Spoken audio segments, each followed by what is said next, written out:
Hello everybody, this is Kyrix with another episode of This Week in Kyrix.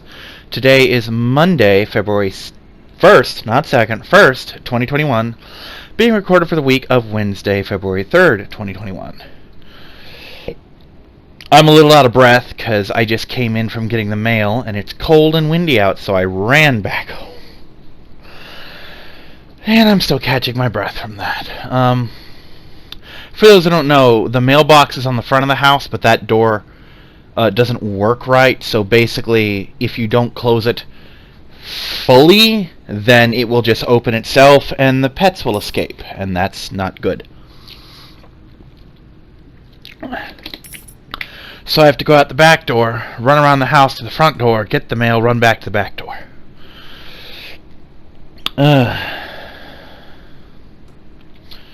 Plus I had to do some mild gymnastics due to the layout of my room and how small some of my stuff is. I had to step around the desk, onto the bed, to the floor, to turn down the heater, and then back. And between those sets of activities, my out-of-shape butt is a little winded. So, we're going to start this off with unemployment, because that is the hot-button topic of my life at the moment. And unemployment is currently a good news, bad news situation. We will start off with the good news. I finally fixed the discrepancy. I finally fixed the thing that was preventing them from sending me money. That is good news article number 1. Bad news article number 1 is that I found out in doing this that I am a fucking idiot. Basically, alright, no one informed me about 99% of the adult shit that you have to do in the job and finance and all this shit realm, because my mother took it upon herself to basically keep me as helpless as possible, to keep me on disability, to keep guaranteeing the check coming into the house. That's a whole thing. I'm not getting into it right now. If you really must know, I could probably make a video about it in the future. For now, it doesn't matter. Just, it happened, and that's your minimal background for this. So, everything I have learned, including unemployment, I did basically by myself with a couple tips from friends. Problem is, the shit that was left out of my education is so common knowledge that you don't even think about it. You know, like, shit like, if you're learning how to drive, they might not, well, if you're learning how to drive at a school, they might not tell you to do, well, they will tell you to do everything, but someone else might not tell you, like, oh, make sure you look ahead of you, etc. You know, shit like that, because it's common knowledge or something. But, no one bothered to inform me that you have to request each week's worth of checks, or nothing will be sent. And the reason that this was not apparent to me right away is when I first applied, I went to one website, did my application, got an email saying, hey, there's a discrepancy, cleared up that discrepancy, it's pending. Been pending, whole time, just pending. Several days go by, I'm going to say about a week. I don't know the day, it's probably mentioned in previous Twix. We're going to say it's a week just so that I can move on with the story. I get a letter in the mail telling me, hey, go to this website, there's another discrepancy. I'm like, oh, finally this will solve everything. So I get in there, and I fill out the discrepancy, and it's like, hey, these 2 weeks have happened, do you want to request these 2 weeks? Now, this being me, I'm thinking, oh, I wasn't counted for those weeks because there was a discrepancy. So they're wonderfully giving me the chance to get the money for them anyway. And then I had to fill out some stuff, but I didn't fill it out because, like, oh, you need to put the job thing. I'm like, well, I haven't done the job thing. And at the time, they hadn't re-extended the thing where you don't have to look for jobs. Because right now, I physically can't make it to any job that's not within walking distance of me because my bike's not working and I don't have enough money to buy a goddamn Coca-Cola, much less repair an $80 part. So until this comes in, I can't even begin to fix my bike, much less replace it, you know. So that was the thing. I just figured, oh, I'm just not going to have those 2 weeks, but now that this is cleared up, they'll just assign me all the other checks, because that's how food stamps works, and that's my only other frame of reference dealing with government money. And same thing with disability, which is my other one. So I figured, hey, you sign up, you're in the system, it takes care of itself. Well, that's not how unemployment works, and thinking back, that makes sense, but we're not going to get into that now. And I kept trying to check in with that site, and I didn't pay much attention to those days, because it was still in the same week, and then I happened to log in on a Monday, that'll be important later, and it made me wait in line, and it wouldn't let me log in once my spot in line had come up, so I just gave up until today. Now, well, not until today, a couple days ago, I'm going to say 4 days ago, just shits and giggles, I decided to try and log in again and notice that the dates have changed. Those December days are gone. I'm like, oh, wait, they do want me to request these. So I requested both of them, filled out the paperwork, everything's fine. Go to check them either yesterday or the day before. Note that this is Monday. And it's like, oh, the site is down until Monday because we are doing maintenance and we're also issuing checks. And I'm thinking, oh, okay, I need to check in on Monday. So Monday around, let's say 8 o'clock, I log into the website. My turn comes up at about 8:45, and I miss it entirely because I'm doing something else. I check back at 9:30. It's like, oh, here's the thing. Well, you missed it. You got to stand in line again. So about 10 o'clock, I log back in, and it's like, okay, we issued your check on Saturday. Well, it's not in my bank account yet. That's part of the next bad news. The next good news is they issued the check on Saturday, the 30th of January. So the bad news is, bad news round 2, I look up a thing like how long can it take, and that first check can take up to 3 weeks. So I've got a bit of a dick twister. But the good news is, checks in the mail, money in the bank, just not in the bank yet. I've even sent a screenshot of it to my roommate, so I have proof that yes, this money is coming. So if you loan me money, you will get it back. I might also be talking to my mother soon to borrow money from her now that I know I can replace it and it's not just her giving me the money. Because I haven't talked to her since fucking November, I think. And I don't want to break 3 months of silence just to demand money. Like, hey, give me money. You know, that's... no. And for the record, the reason I haven't talked to her is my hours are weird, and she's kind of hard to get a hold of. Between those two things, it just doesn't work out well. And yeah. So, that's unemployment out of the way. The big worry is over. There's still some small worries attached, like I'm very soon going to need that stimulus buff that is coming, because the Biden buff is for $400 a week. And even the Republican plan is proposing $300 a week. So I will be getting extra, period. So that'll help me get caught up on bills, and I'm behind on a lot of bills. And I hate to say it, but I am. The good news is I just got a thing from Amazon, and I'm down to about $875 for them. So couple weeks of that or just the stimulus, and I can have Amazon paid off and never issue them another payment again. So that's one debt almost entirely cleared that I haven't missed a month on, so yay me. Round of applause. As it stands right now, at about the $15.11 that it's paying, it'll take me another 5 or so fucking years probably to pay it.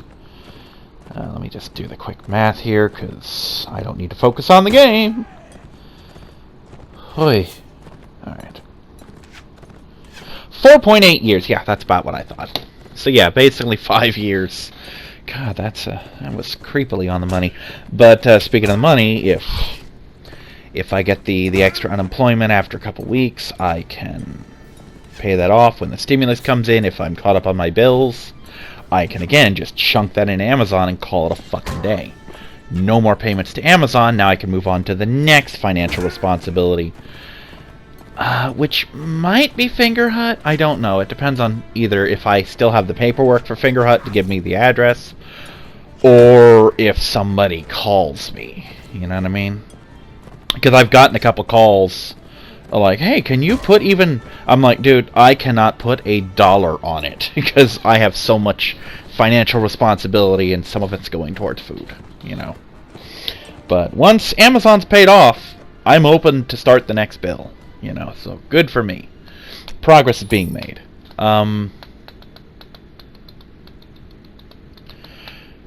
So, remember how I said in the past that 2021 is looking to be the year where my channel perks up? That is continuing, actually. I finally decided to get off my ass and record more Pokemon Crown. For those who don't know, that is Pokemon Sword, Crown Tundra, DLC. I just refer to it as Pokemon Crown for simplicity because in the past it would have probably been released as a game called Pokemon Crown and Pokemon Armor. So, anyway, I'm playing Pokemon Crown. I do... I want to say 4 episodes. Part of the reason, and it's been a threefold reason. One is always time. Even though I have all the time in the world, I split that time, sometimes poorly.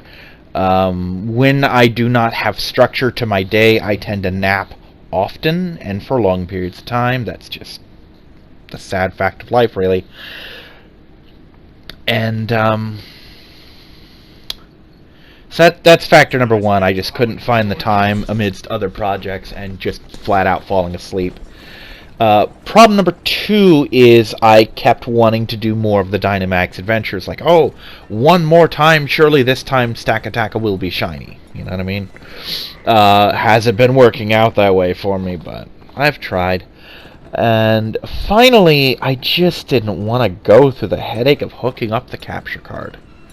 And for the record, hooking up the capture card was like a 7 to 10 minute process this time around because I haven't done it in so long, and I couldn't get the TV to switch over to the channel. And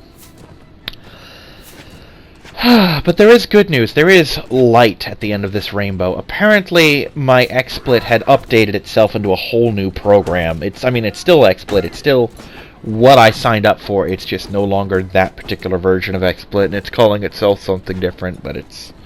Again, it's not like it malwared itself or something. It just had such an update that it switched over to a new version of itself, you know. And when I hit my hotkey, which for those who want to know is number pad number 3, because it's a key I can't accidentally hit, you know.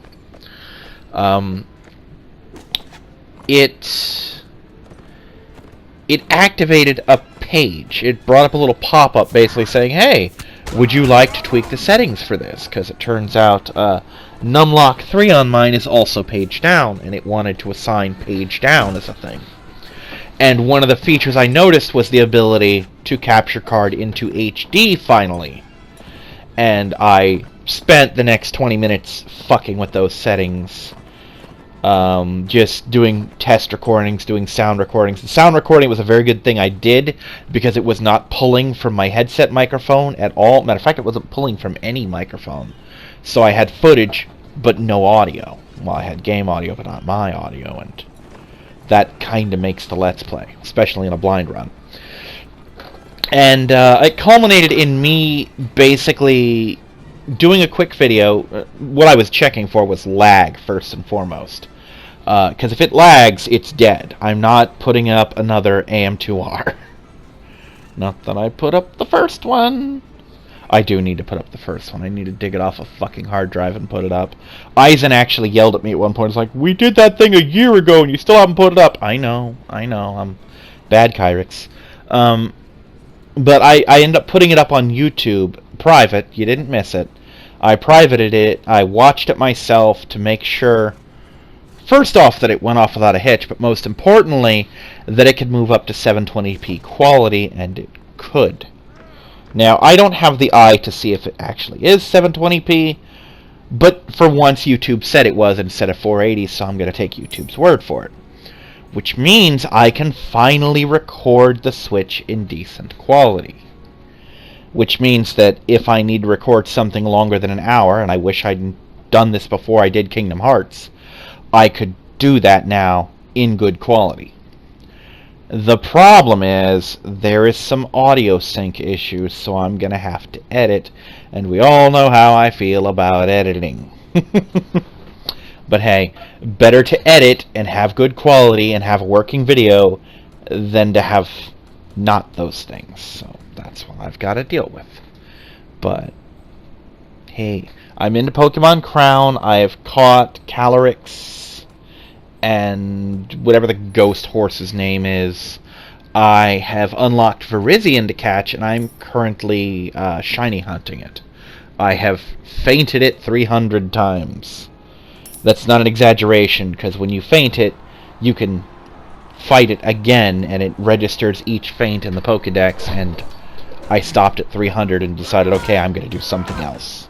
I'm going to turn the game off and play something else, or something along those lines. You know, I'll come back another time. I know where he is. He's not going anywhere. So yeah, I've done that. I have recorded up to 7 episodes of Aqua's round of Birth by Sleep. I just tried to do the Lilo and Stitch level. I succeeded in doing the Lilo and Stitch level. But for some reason, the instant I started it, my motivation to finish it just really tanked. So, probably not doing any more of that today. I've been playing a lot of Dead by Daylight. I had my first shitty survivor. Yeah, genuine. Not even, and even then, that doesn't quite do it justice, because it's not like he was a toxic piece of crap who just and he said one thing and he shut the fuck up. Basically, he complained. I was playing Freddy Krueger, my signature villain. He was complaining that, oh, you couldn't even see me most of the time, and you were lag skipping. And I had to look up. Lag skipping is apparently when you start a game and then start downloading stuff, or just doing stuff in general, streaming a bunch of stuff, downloading a bunch of stuff, etc., to tank your connection as much as possible so that you're fine, but they all lag. Well, the problem with this is twofold. A, I didn't do that. I was the only person in the house awake and thus connected to the internet. And when my round comes up, everything's on pause. I don't have YouTube running, I don't have audiobooks running, I don't stream shit, I'm not downloading shit. Computer's effectively dead to the world. I think I even close it when that happens sometimes. So that wasn't a case. Secondly, as I understand it, Dead by Daylight no longer has killer-based servers, where it used to be like everyone, the survivors would all connect to the killer, and if the killer was high ping, well, you're just boned. And I don't think that's the case anymore. So that wasn't my fault anyway. And I explained to him in exhaustive detail, and never got a response, might I add, that the reason I could see him even though I couldn't see him is because I have a variety of perks designed to let me do exactly that. Basically, for anyone who knows me, especially if you know me personally, it's a pretty well-known fact that I do not have a good eye for detail. One of the reasons I suck so much at first-person shooters, besides my horrible aim, is the fact that I cannot readily distinguish targets at a good distance. They basically have to be well past the danger threshold for me to even see them. And unless it's a case of, like in Star Wars, I'm playing the Empire, so I know don't shoot the bright white people, or I'm fighting the Empire and I know shoot the bright white people. Unless there's a blatant distinction between myself and my enemies, I cannot tell friend from foe very easily. Again, that's not a problem in Dead by Daylight, because it's me and it's the survivors. There is no friendlies. If it moves, I need to hit it with a stick. You know what I mean? But because of this, I have been known to walk right by people. I think in one of my videos that I annotated, I even point out, hey, here's this person, I walked right the fuck past them. So, I have... You have 4 perks that each do different things. 3 of my perks are in some way, shape, or form designed to compensate for my shitty gameplay. Actually, all 4 of them compensate in one way or the other for my shitty gameplay. The first one is Spies from the Shadows. Around the map, there are flocks of ravens.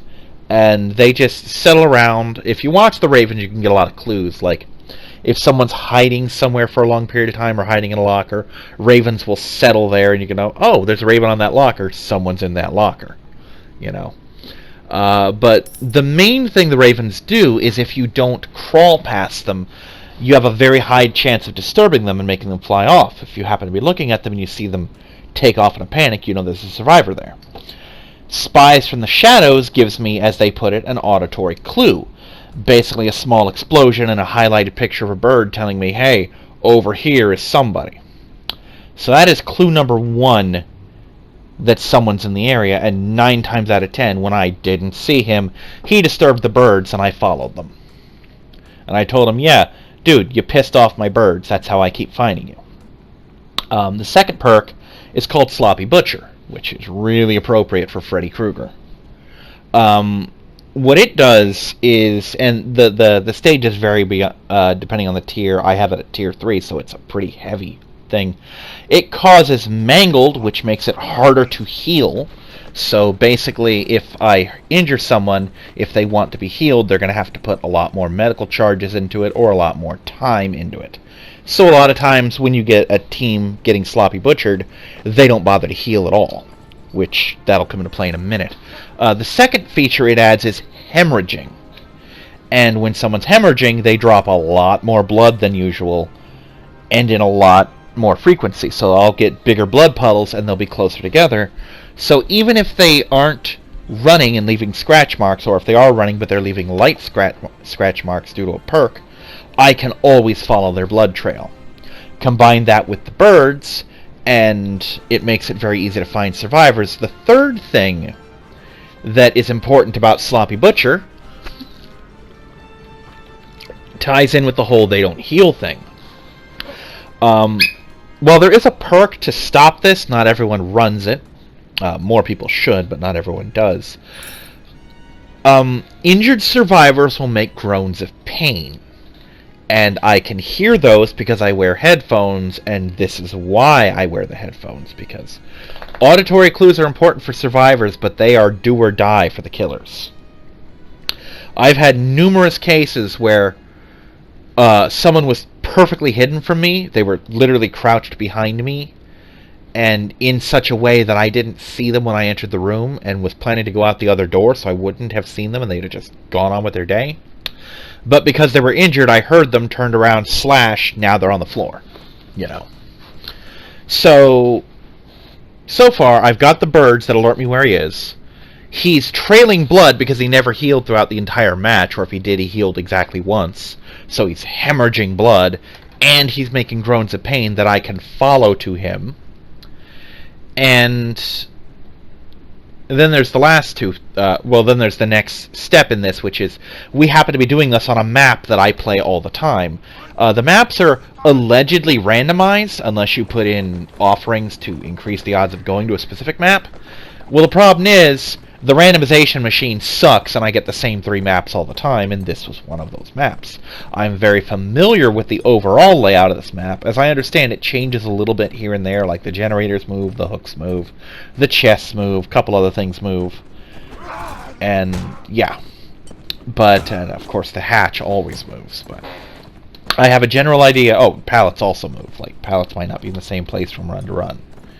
Which is part of why Freddy's Phantom pallets can work, because you won't know that a pallet's supposed to be there.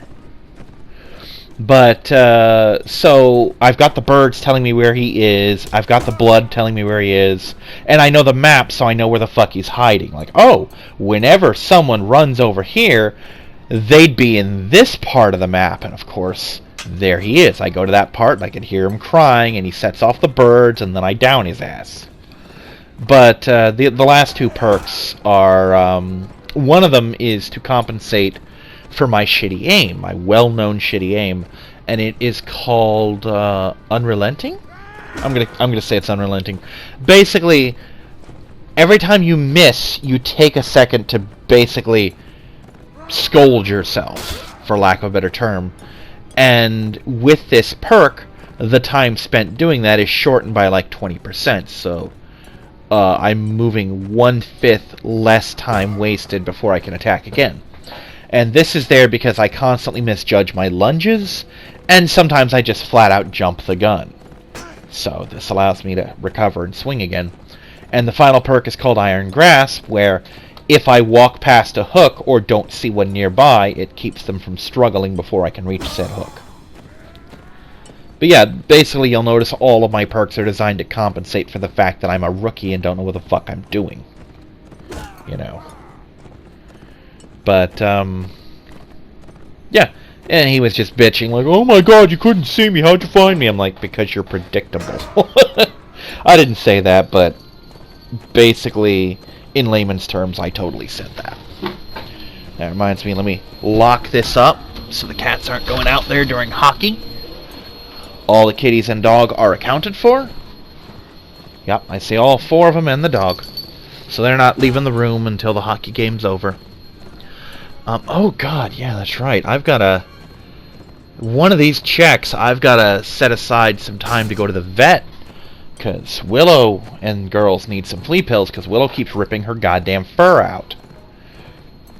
And she usually does this when she has fleas.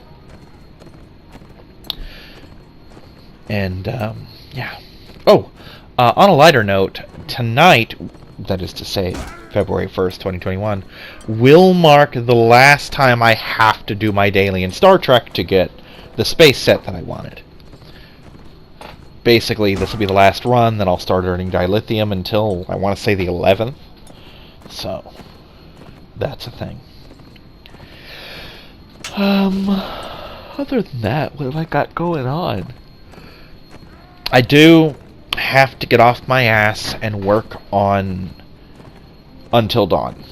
I'd have to do it for a variety of reasons, one of which being that it's apparently a massive 52 gigabyte game, and I want to free up that space.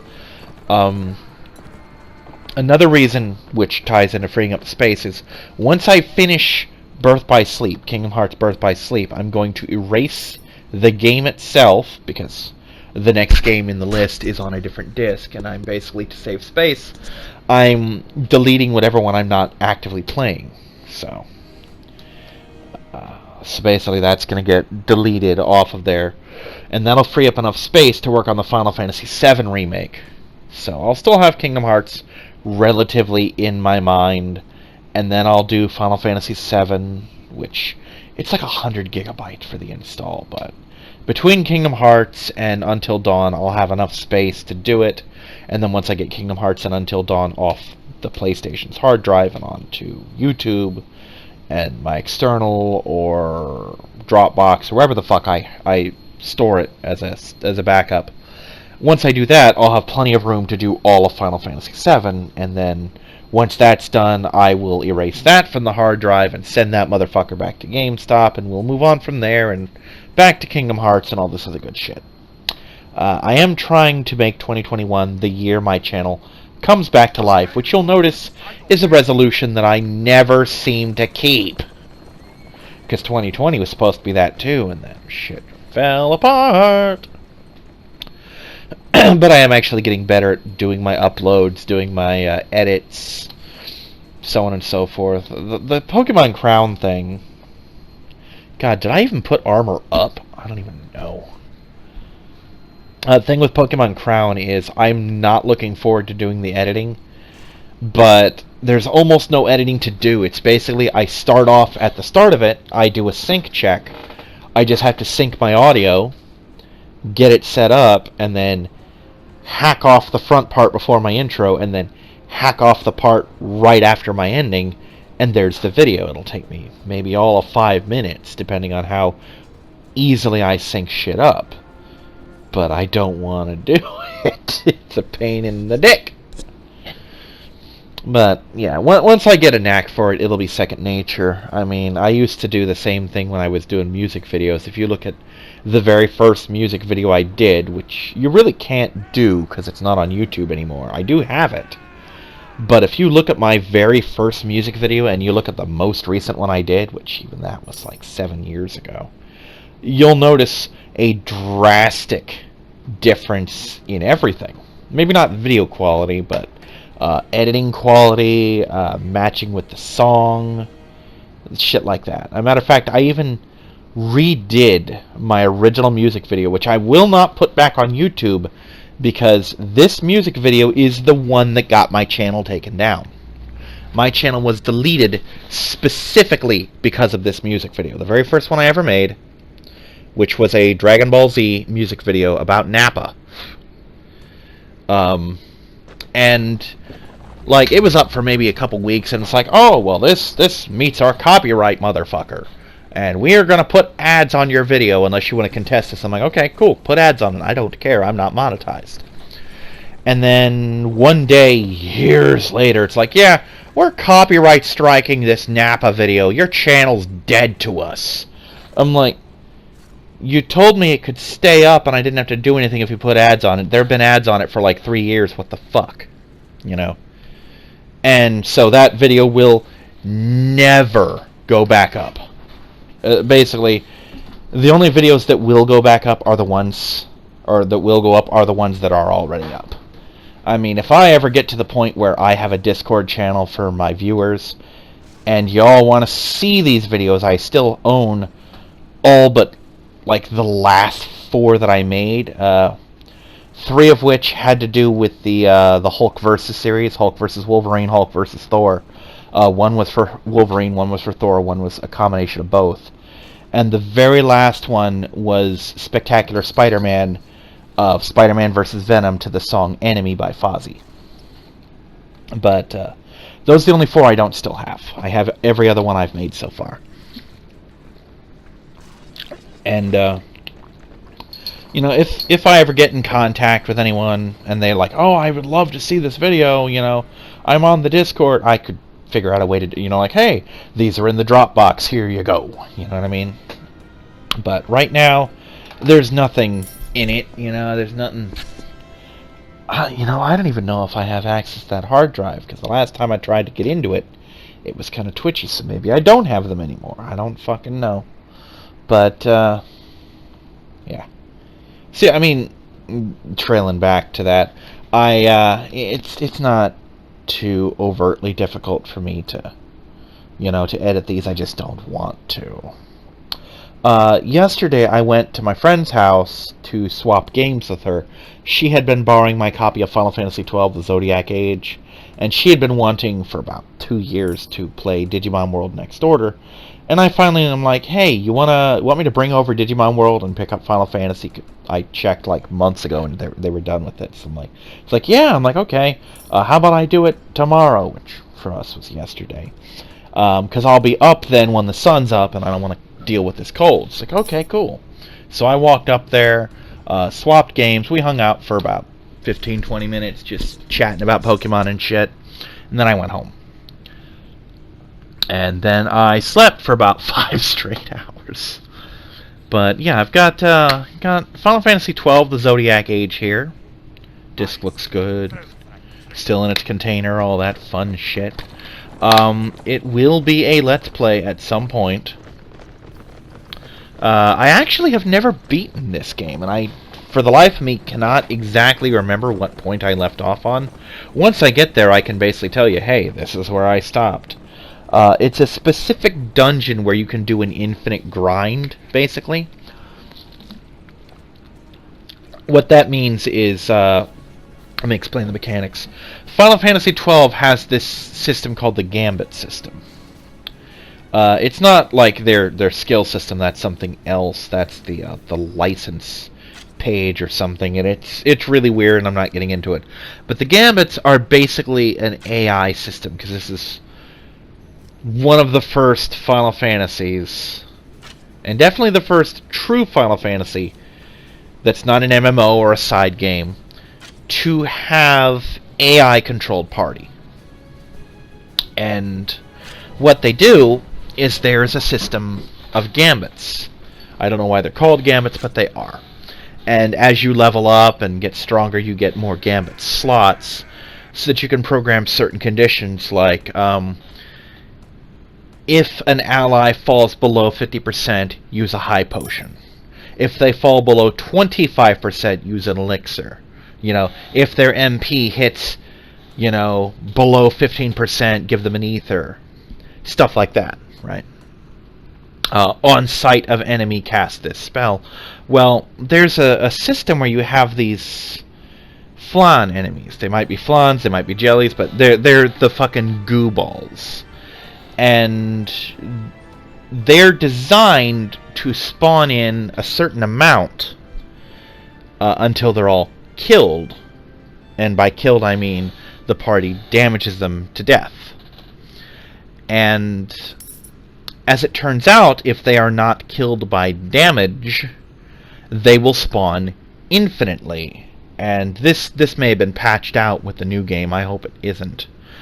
But what the trick was, and I don't remember the exact setup, I can look it up later. The gist of it is, you program the gambits so that when they see the flans, they cast Petrify on them. And then you set up the usual healing stuff, and if their MP falls below a certain amount, you use ethers and whatnot. And in hindsight, the system might be a lot harder to do in this version, because in the original version, everyone just had every skill. They just started at different points on the license grid. But with a couple exceptions, everything in the license grid was the same. Like if you knew where Petrify was in one person's grid, it would be in the next person's grid as well. Either that or each one had their own specific grid and you could do it, but get neither here nor there. But this one has specific class grids, and I don't know how much cross-classing shit there's going to be, but I don't think I'm going to have a full party of black mages spamming Petrify. Or whatever class gets Petrify. So it might be possible. And in case you're wondering why I'd want to do this, I don't think you gain XP for it, but you do gain license points. And how the license system works is you can't do anything without a license. VG Cats actually made a really funny comic about it, where Eris was complaining. Leo's like, "Oh, you don't have the license for that hat yet." And she's like, I don't know how to wear a fucking hat. And then she puts it on her face or something like, "Well, apparently I'm an idiot," you know? So, the wonderful thing about the game is that you can't do anything without the license, but the license doesn't mean shit. Like, I could, assuming I were willing to grind all fucking day for it, let's just assume, for the sake of argument, that before I get out of the first segment, the first time I go in the desert, before I finish that I grind up to the point where one of my characters has the license for Ultima. Well, that doesn't mean shit, because I don't have Ultima yet, because you still have to buy the spell, or find the spell. Because the license only allows you to use it once you have it, but you still have to have it. Meanwhile, if I were to get access to Ultima in the start of the game, until I have the license, it doesn't mean shit. So it's an interesting system where you can grind your ass off, but in the end it doesn't really mean anything. And as I recall, levels don't really account for much in the game. I think the license grid even controls your stats, but I could be wrong. But so yeah, I'd be double blind into the Zodiac Age, but I did at least enjoy the game. I liked the fact that grinding was easier. I like auto battle systems in general when it comes to grindy games. Like, I wouldn't want to play the whole game in auto battle, but when you're talking about Final Fantasy V or 6 or 4, auto battle is a fucking godsend when you need to just have 500 fights, you know, for one reason or another. I would love for them to make a Steam version of Final Fantasy II, because its leveling system for all of its skills and spells and abilities and weapons and shit just screams for auto battle, where auto battle would make that system just unstoppable.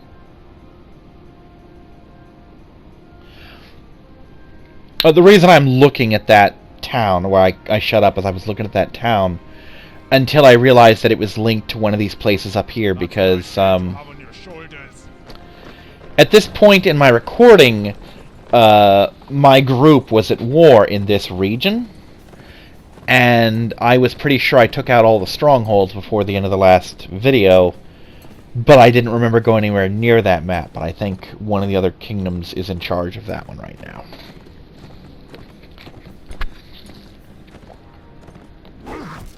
But yeah, I've basically wiped an opposing faction clean up. I've actually done it with 2 factions. I've wiped one opposing faction completely off the map and installed a usurper onto the throne of the other. Because I decided, rather than making my own region this time, I would just back one of the people, and I tactically chose which kingdom I would go to war with first, based on how easily I think I can accomplish it. It turns out it was very, very easy. And so that basically, it also had the bonus of, since he was one of my party members, he would say, okay, who should I give this conquered village to? And I would either say, I want you to have it, or I want it for myself. Or once he got other vassals, oh, this person should have it, you know? Because until we took over the kingdom, I was basically in charge of who got what. The end result being that I got the prime real estate. I got all the places I wanted. And I was content. Like, normally I just want all this property, but having run the game myself, I have discovered that that's not always good to have all the land, because then you have to defend it all. Which is fine in peacetime, but not so much in wartime. And so when that happened, you know, I had to release all my captives. Well, I didn't have to. They got ransomed, so I got money for them. And I figured out, it'll come up later in these videos, but I basically figured out how to make absurd amounts of money. Like, I have like 120,000 gold right now. It's just absurd how much money I have. Because you can buy shops. you can buy legitimate businesses, and I've done so in about 14 towns.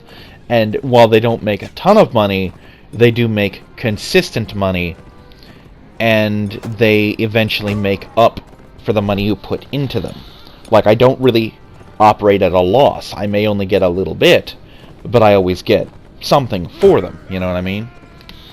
So it's when you have that, and then you have all the tithes from the towns that I have, and then you have the spoils of war for the victims I ransom, the equipment I sell, and just the money I loot. It's just, I have so much money. It's not even, it's fucked up how rich I am in that game. But as it turns out, when I was conquering the next region, my liege, I had my sights set on one town in particular, because we're in the Vegir region or whatever. It's Ravenin. I had my eyes set on Ravenin because it bordered Swadia. And I figured that when that war eventually happens, and it will, but I figured when that war happens, this is a good launching point to have troops coming from, because my own region is Tolga, my original, which is a good region. It's in the middle of the Kyrgyz territory, so nothing's going to hit me. There is a whole lot of land between me and Swadia. I'm not even remotely bordering the Vagirs. The Nords and the Rodaks aren't remotely near me. And the Saranids have to get through a castle to get to me. So I'm not in any danger there. I mean, I might have to deal with the occasional marauding bandits, but that's about it. But I'm like, okay, Ravenin's a good spot. Well, I didn't get Ravenin. I got Kurau, or whatever it's called. And it's a case of, hey, you could have this town. I'm like, well, it's another town. And he actually threw in a castle, and it's the one right next to Ravenin, which is even closer to Swadia. So even though I didn't get exactly what I wanted, I still got exactly what I wanted. I got a staging area. So that'll be fun. Like, I'm going to start moving my heavy units from Tolga to there, so that when the time comes, I can just launch. But long story short, I am tearing the shit up out of this game, and I'm absolutely loving how powerful I am. Like, I would not imagine that halfway through the year, effectively, I would have conquered two entire territories. I figured that at this point I would just be starting my war with the first one, but no, I have exceeded my expectations.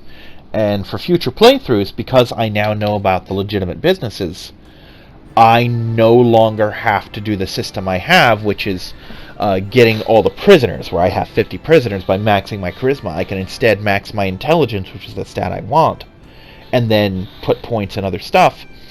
Because, as you see, 90% of my money comes from these prisoners. Well, if I have businesses, it can come from those instead. Like, I can do some things where I sell equipment and get money and all that, and then just start buying up legitimate businesses, and then just sit in town for months at a time, and just let that legitimate business money roll in, and then go and buy more businesses, and basically have the best equipment in the game without doing a goddamn thing. You know what I mean? I'm actually half tempted to start a new game on a personal file to do that. But that's neither here nor there, and my time is running out. So, thanks for sitting with me, and I will see all of you next time. Bye-bye, everybody.